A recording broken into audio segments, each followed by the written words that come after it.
Democrats are exhausted. Trump is still standing and everyone else is basically collapsed. They've tried to take Trump out for a decade and they failed at every turn. And he's the president now. And they're still trying to figure out how to deal with that. So you can see Politico's talking about this. We saw that at Axios, they say the resistance is going quiet. Axios is joined by NPR.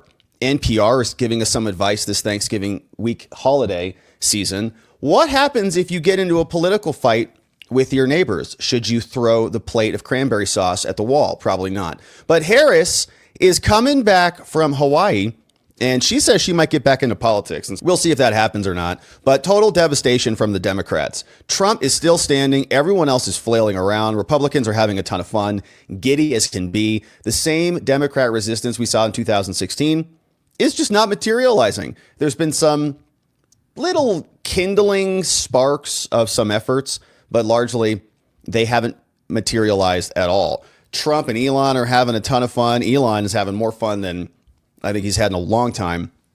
Here's the story written by Michael Cruz. He says, Trump, unbridled and emboldened, his control of the Republican Party all but complete, canny about the mechanics of government in a way he wasn't the first time around, is headed to the White House again. But how exactly might this tour differ from the last time? To get a better sense of what's coming, in the Senate confirmation hearing for his controversial picks, his first 100 days and beyond, I convened a quartet of 4 Politico people. And here's what they're saying.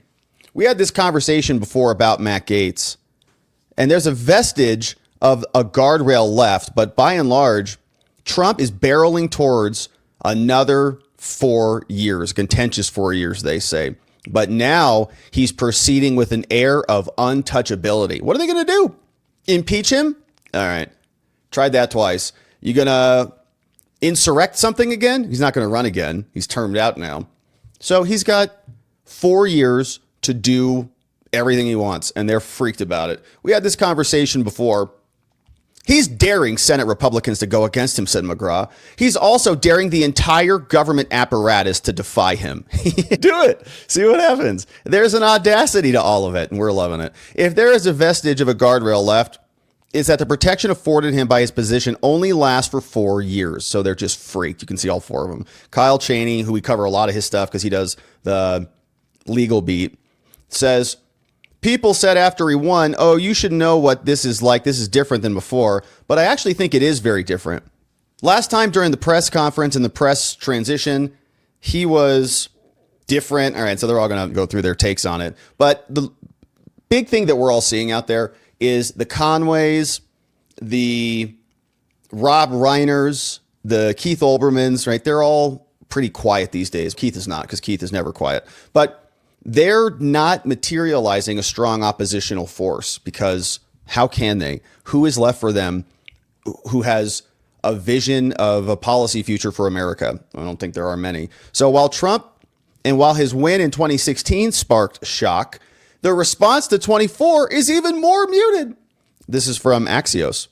In 2016, there was a resistance. It was a birth of a resistance. Now we have women who are getting haircuts and not having intercourse with men who probably don't want to sleep with them anyways. The big picture, 2016 birthed a resistance, a political movement that spread online. Trump won in 16 despite trailing in the polls, but this time, Democratic voters, particularly women, were just as disappointed but less shocked. So they didn't have the same acute trigger to rush to the barricades like they did the first time, said this woman from college. It's very likely that there is some disillusionment with activism. Mitchell Brown, who's a professor at Auburn, says one big factor is what cognitive psychologists called habituation. It's a fun word of the day. Habituation. When you first see something unexpected, it's really jarring and you react strongly. But the more you see and normalize something that was unexpected, the more habituated you become to it. Yeah, and I guess the first time they were freaked, but this time they just don't have the energy. It doesn't hurt the case to reflect first and resist second. Some activists are working with a new resistance playbook. This woman's called Tamika Middleton. She's a managing director at Women's March. She told Axios that they're trying to find new ways to mobilize people. I wonder what that's going to look like. Holding local level training sessions, combat misinformation, which is censorship, and sharing strategies for immigrants to protect themselves. And we saw a lot last week. I don't think we did a segment on it. But there were governors, right? Governor from New Mexico, she's coming out saying she's not going to cooperate. The governor of Maine has come out. We had, I think, Michelle Wu, the mayor of Boston's coming out. So there is a little bit of a resistance forming. But I think the issue is that many of their constituents are probably on Team Trump, at least when it comes to the illegal immigration problem. We have been through a Trump presidency before, so we have some sense of what to anticipate. We know that we need a bigger and more robust movement.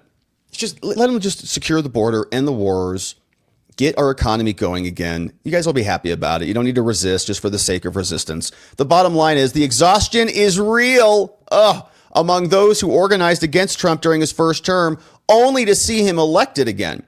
Yeah, they must be so deflated because they pulled out all the stops, right? Everything that was in their arsenal, every tool, every single bit of ammunition they had, they lobbed against Trump, tried to throw him off the ballot, multiple criminal prosecutions and so on, and it all failed. And there are many of them on the left, mostly they're still on MSNBC, still trying to process this stuff, but they haven't been able to identify the truth of their failures. And if you actually had, right, to just put ourselves in their shoes for 2 seconds, if you or we thought, and there was in reality, like an actual insurrectionist who was repeat abuser, who was all the things that they claim Trump is, like if that were actually the case, that would not be a good thing. And they believe that through and through. So rather than asking them to reflect upon the premise, rather than saying, maybe he's not actually an abuser, maybe that was a fake narrative, maybe he's not the person who's seeking retribution, maybe that premise is wrong, maybe your side did it, and so on, right?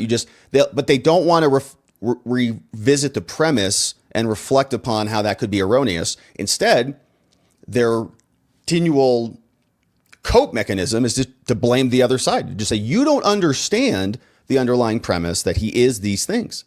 And so until that cracks for them, they're going to be exhausted because they're operating on a false premise. It's like they're trying to go against the streams. Guys, what are you doing?